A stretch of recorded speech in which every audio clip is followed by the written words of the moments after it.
Assalamu alaikum bandiraɓe hettiyankoɓe yeɓenkoɓe Ayaw Pindi TV bisimilla mon ruɓɓindu jayndeli moɗon weltare min dañi tawi kala saaha hoccide mon noon kadi min dañi weltare oɗo subaka altinande ko yiɗon yo Allah waɗanen jaam goto fof salminama yinde ko noon manama e jettode serenɓe min jettake e laalgotol calminama juura berta juude ñaaga duwaw yuppo e Sénégal aduna fof oɗo mboro saw holluden caggal jaam duumo e nder leydi meɗen Sénégal ɗum noon hettiyankoɓe yeɓiyankoɓe ko dañde weltare tan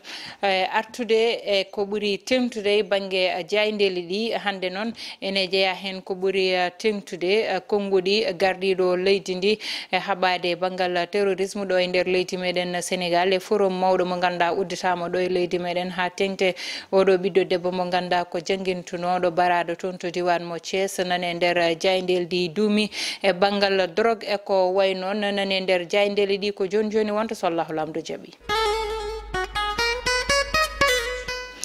noon tigui hettiyankoɓe yeeɓiyankoɓe mbatta sona udditirde jayde gendire Le Soleil oɗo subaka altinande kañum noon ari tan koye forum international de Dakar mo ganduɗa ene foti dañde ina fayi tan e banggal jaam e kisal e nder Afrique ɗum ɗon noon oɗon forum so tan wirtima gardiɗo leydi meɗen Sénégal ne foti darade toon e woɗɓe ɓe ganduɗa kay biyeteɗo Joao Lorenzo ko président mo Angola e kadi José Mario Neves président mo Cap Vert e président mo Guinée Bissau Umaro Sisoko Umbalo kankone mawo tawtore nduɗo gomugo ganduɗa ne foti dañde ni woni noon lawol jettoɓijo ina daña ɓe mbima ɓe jewtiti hen kala ko ganduɗa ina fayi to banggal tan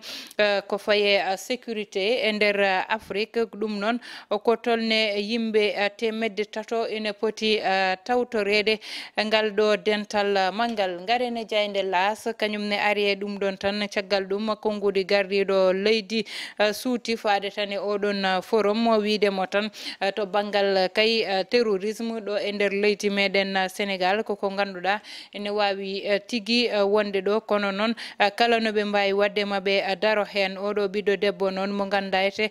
ko jangguinowo baraɗo toon to diwan mo Thiès ko toon o yiita e ladde Thiès nde kanko oɗo ɓiɗɗo debbo ɗum noon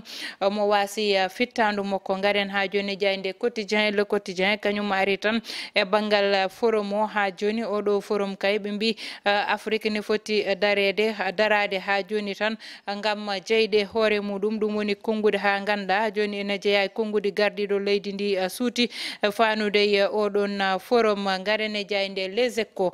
Échos noon kañum ari tan koye ancien procureur gonnoɗo e nder leydi meɗen Sénégal ne ɓuri andirede inde Aliou Ndaw kanko Aliou Ndaw noon e jayde Les Échos o suuti konngudi makko fanude ɗum e dossier Karim Wade ene soka hano woppirani e banggal ganduɗa ke banggueji niɓɓiɗɗi gondi hen o arti hen e kay ko faye milliard uji ɗi ganduɗa ko milliard uji jeeɗiɗi ɗi Taïwan ɗi o waɗanno yete ɗi o waɗanno enquête omo ƴewtoɗo ummi kono kadi milliard uji jeetati gardiɗo leydi wanno annoncé wi ene jogui ɗum ɗon fo o wi ko enquête aji ganduɗa omo wonno hen te kanko noon omo yiɗi tan jeyede e tan yahoɓe walla wonoɓe candidat hitande 2024 présidentiel ɗo e nder leydi meɗen Sénégal garene jayde rewmi quotidien noon kañum e oɗo subaka ari tan koye konngudi ɗi ganduɗa yete ɓe gari ɗum gatan wiide to banggue de haalaluji kewɗi cuutaɗi ɗi ganduɗa kamɓe politicien ji cuuti ɗum kanko Abdoulaye Tine e docteur Abdourahmane Diouf mo ganduɗa ko wi ko ma won candidat e tan hitande 2024 o wi ko won konngudi ganduɗa hande so suutama wonata bettere e mabɓe faade tan e candidature mo gardiɗo leydi ndi ɗum woni konngudi mabɓe nder rewmi quotidien caggal ɗum garene jayde Besbi Le Jour ɗum noon ɓe gari tan ko e halluji ganduɗa ɓeni mbiya ɓeni mbiya ala ha joni tan e nder Benno Bokk Yakar faade tataɓijo mandat fanude gardiɗo leydi ndi ɗum ɗon noon won suutuɓe hen konngudi mumen ko wiide tan ete kamɓe kay oɗo saaha yete ɓe kalani haala troisiéme mandat mo gardiɗo leydi ndi ene jeeya hen biyeteɗo Ibrahima Sène mo PIT o wi yete ɗum noon ɓe jaadani hen yaaduɓe e gardiɗo leydi ndi noon kamɓe ɓe mbi ko goɗɗum saabu mbi tan koko demande sociale ko gardiɗo leydi foti wadde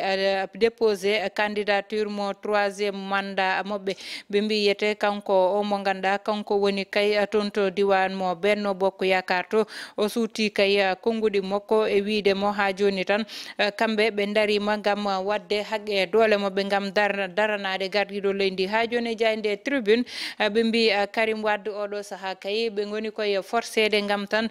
jeyede walla tan waɗa déposé ko wayno amnesty beele jaɓa ɗum ɓe mbi noon ha joni kamɓe ɓe ganduɗa kamɓe goni PDS ɓe cuutani kongude fanude hen kono kadi wona ko ganduɗa ko goƴa moɓɓe oɗo saaha saabu ɓe jiiɗi ko yo dossier wo uddita kadi ɗum woni kongude moɓɓe gardiɗo leydi ndi kañumne suuti kongude muɗum ko wiide tan polémique mo ganduɗa kay oɗo saaha ene wone 3e mandat o koko ganduɗa wona goƴali mabɓe oɗo saaha kay koye goɗɗum ɓe goni garen ha joni e jayde wonde woni tan woni jayde l'observateur noon kañum ari tan ko ha joni ko tolne capanɗe 370 milliard uji ɗi ganduɗa yete kay ene waɗi contrôle walla mbiyan e loi de finance o ɗiɗon milliard uji noon wonko ganduɗa ene foti nadde banggal gendarmerie e ɓurde tan ɓeydude doole moɓe ɓe mbi ko tolne milliard uji 277 koko ganduɗa kamɓe gendarmerie moɓe ɗum gam tan ɓurde ɓeydude bagasuji moɓɓe e kaɓirde moɓɓe e ɗo e nder leydi ndi gam wawde haɓade ko wayno trouble de l'ordre public e ko way noon saabu otoji ɓe joguino ko 37 wonno ɗo joni ɓe paye 55 escadron ji ganduɗa ete aɓe jogui ɗum ɓe mbi ko tolne milliard ko tolne 100 milliard e tati ɗum noon ene foti fanede e police beele kamɓene ɓurde ɓeydude doole mabɓe garene jayde libération noon ari tan ko ha joni e banggal drogue mo ganduɗa yette tettama ɗo e nder leydi meɗen Sénégal ɓe mbi oɗon trafic de drogue e hebde tan kala ko ganduɗa ine faye koppareje walla mbiyen tan koppareje ɗe ganduɗa ndewani lawol ko ɗum kay ɓe nangui ɓe ganduɗa kamɓe goni waɗoɓe wadɓe ɗe ɗo gueɗe goɗo wo noon wiyete ko Dadi ko nigérien ko kanko wonno cerveau walla mbiyen kanko woni hoore laana ɗe ɗo gueɗe ɓe mbiyete kay oɗo saaha o fawama jungo goɗɗo mo gandani ene jeyano hen kañumne ene woni tan toon to diwan mo Medina to kanko ne nde wonnani patron makko nanggama omo noto inde Ibrahima Dabo ko nden no yeke police kankone ko nden ɓe pawe makko jungo garen ha joni jayde Rewmi Sport kañum noon ari wiide tan e beach soccer nder leydi meɗen Sénégal ɓe mbi Sénégal yeehi kay demi final oɗo saaha goɗɗo komo konngudi mum woni hen woni Nicolas Jackson ɓe mbi oɗo saaha kay victoire o totti ɗum ko Villarreal hakkude muɗum e Almeria garene jayde stade coftal ɓalli uddata damale oɗo subaka jayde stade noon kañum ari tan ko wiide yete omo ganduɗa kanko woni Iso Kouyaté e Jackson Diagne e Lum oɗo saaha kamɓe kay aɓena paɗa e banggal moɓɓe e football o ɓe mbiyete aɓena kay dari gam wadde fete victoire uji mo ɓe mbi Ligue 1 e deuxiéme journée noon ɓe ganduɗa ko kamɓe goni TFC ɓe darima wonde leader e hakkude moɓɓe e Jaraf ko kamɓe gardi hettiyankoɓe yeeɓiyankoɓe joni udditen hello wongo sallahu lamdo jaaɓi noon tigui hettiyankoɓe yeeɓiyankoɓe hello men wongo en batta sona arde ko ƴewtinda woni insécurité ƴeewaɗo ŋakkere sécurité ɗo e nder leydi meɗen Sénégal saabu yiyama oɗo ɓiɗɗo debbo mo ganduɗa ko jangguinowo toon to diwan mo Thiès to nde koreji makko jooɗi noon balɗe ɗiɗi tati jiyanimo nde ɓe jiitatamo ɓe jiiɓe o yiitaka mo wedda e ladde amo fittandu makko ina yooɓa mo waasi fittandu makko ko ɗo ɓiɗɗo debbo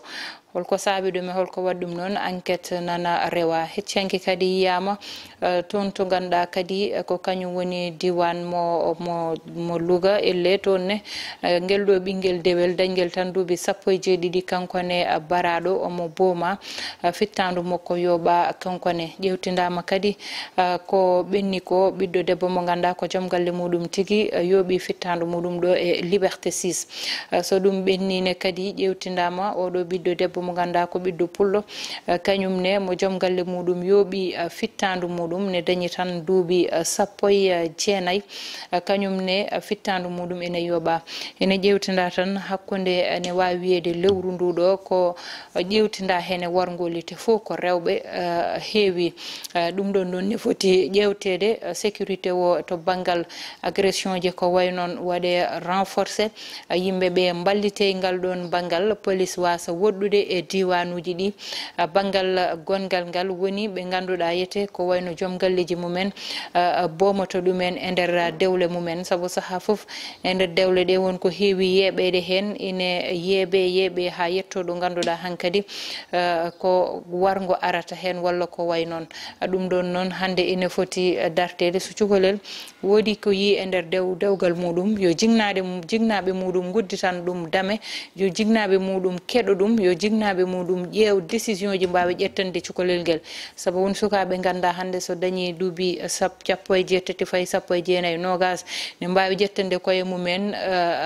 décision foof kono wonɓe ganduɗa mbawa ƴettande koye mumen décision ji kono yo jignaɓe daroto ɗon